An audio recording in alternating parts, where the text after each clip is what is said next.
My next guest has some very harmless and normal music, but it's mixed in with some very extravagant and even nonsensical lyrics. It's Joe Student. Okay. How you doing?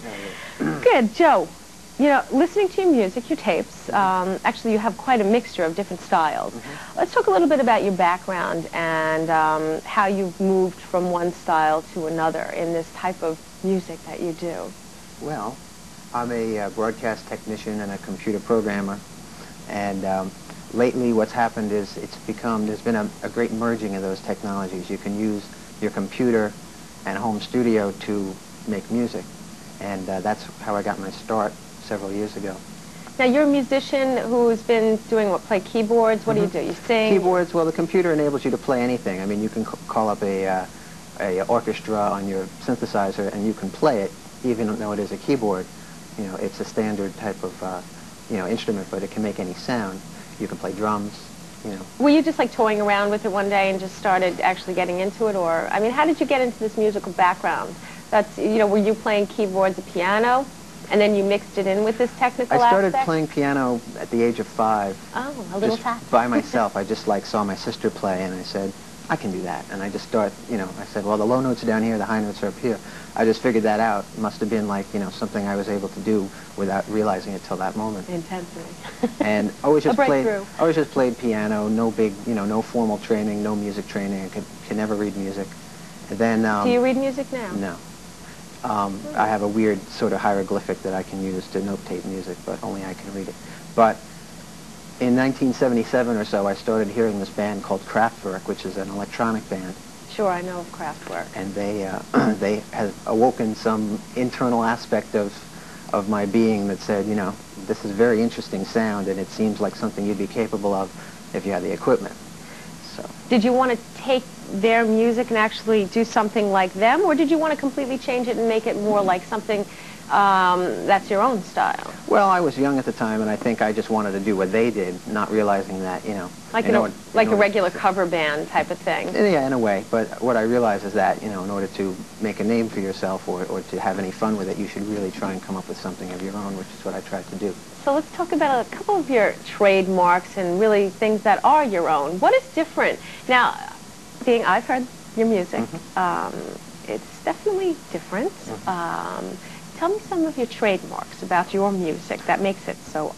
Well, my music was very straight-laced for a while, and still is. There's still a serious side of me. I can record under a different identity. I call it Ion Exchange, and record serious music. But one of the main aspects of my personality, I think, is a sense of humor, and a rather weird one at that. And what I did was realize one day that if I can incorporate that into the mix of technology and music and all that, I could write some what I think would be interesting songs and have a little fun with it too. And so I started writing songs with wacky themes, and pretty soon worked out a little pattern of a song where it seems like a normal song in many respects, but there's one little twist. There's something that is way too extreme, or it's a goofy topic or something like that. How do most people find your music? When they hear it, what's their reaction? I've gotten very favorable reactions to my music. Actually, you know what we should talk about first, okay, so people are understanding.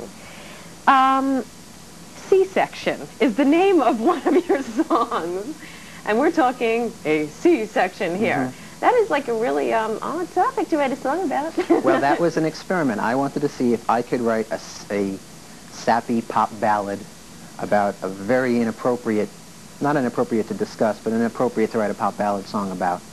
And I said, let me see if I can write a sappy song about a cesarean section. And that's what happened.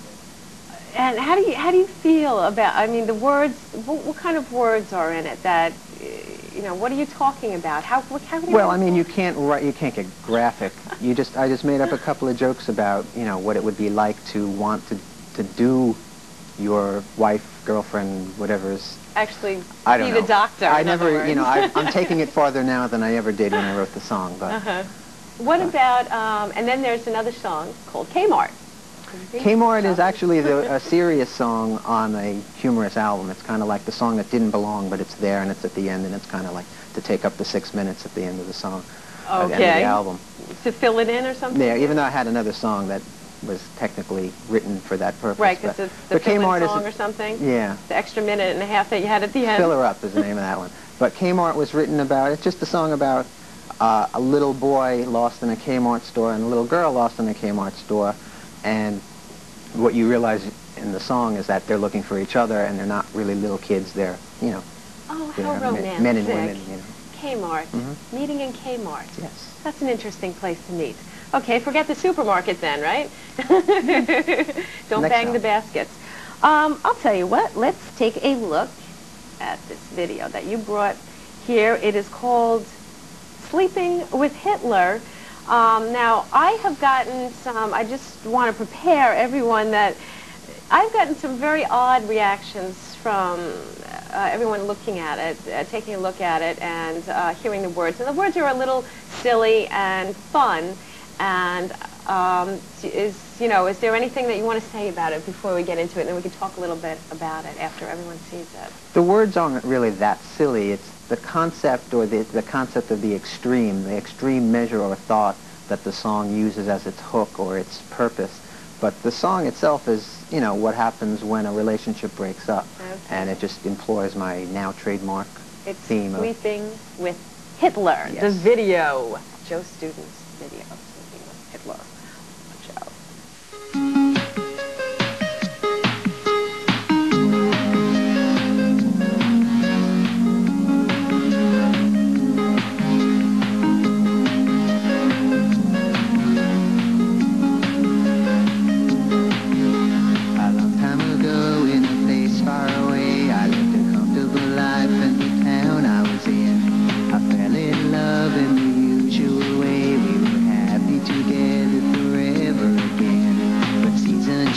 And it's not hard to see how she could change her mind and turn me away.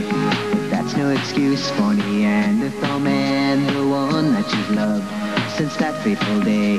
A long hot shower and dinner for one, and I head out the door and start down the street. But not much farther, I see them alone. She's out with this guy, the neo-Nazi creep.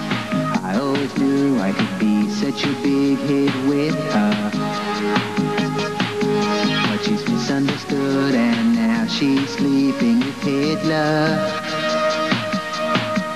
She's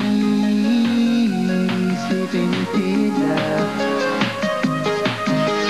She's sleeping with Hitler.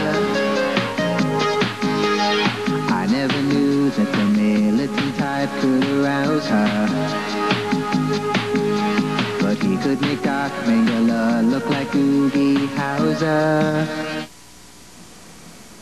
Well, I must say, a lot of people probably see that, ooh, wow, there's shots of Hitler in there, and they're offended by that. I find it that it is a little different, but what kind of... Most people have found it completely fine. People of different age and background and what do you all that. say to somebody that says, oh, I find it offensive, those shots of Hitler in there? Anybody who says that hasn't heard the song and the lyrics and how I've used Hitler. It's Tell me your concept. The concept is, okay, you've been in a relationship, it breaks up, and someone goes out with someone else. Your ex-girlfriend goes out with someone else who has such low moral standards, or such an abominable human being. And to me, using the way I would describe that in an extreme way would be to be sleeping with Hitler. To be Hitler is that awful person. The ultimate, lack of humanity and moral standard and all that. It's just a comparison. Well, your music is really interesting. I know you have been featured on Dr. Demento's show, which is across the country. Yeah, it's been played on many stations, 150, I believe. That's great. Well, your work is, I think it's really interesting, and I think people maybe can lighten up a little bit on things like the Sleeping with Hitler. That was really great. Super work, and best of luck. Thank you very much. Good luck on your next record deal. When we come back, it's our featured artist on Anything Goes.